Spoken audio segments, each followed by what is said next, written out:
So let's roll through some basic pot and pan info. We're going to start off with some different shapes and sizes and what they do, and then some techniques and recommendations for how to use them. Let's see, over on this side here, we've got a basic sauté pan. This is an egg-sized pan, a little 8-incher. These guys get as big up to 20 inches or so.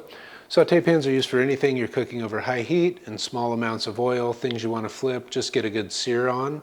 It's kind of your all-purpose pan. Really important with these, if you have some of these ones with a nice non-stick coating, try not to use metal utensils in them. If you do, be very careful not to scrape them.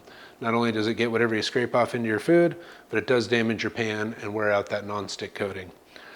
Next up is one of my favorite pans. This is what we would call a rondo or a braising pan. It's like a sauté pan, but a little deeper with straight sides. This is something you want to use for anything you're cooking in a good amount of oil. You want to minimize splashing. Reducing sauces is great in here. Again, anything that's bubbling up, splashing out the sides of the pan, this works great. They're super convenient to put a lid on, pull in and out of the oven if you do some long-term braising. Over here we've got a stock pot or a sauce pot, depending on the size. This little 8-quart guy, we'd probably call this a sauce pot.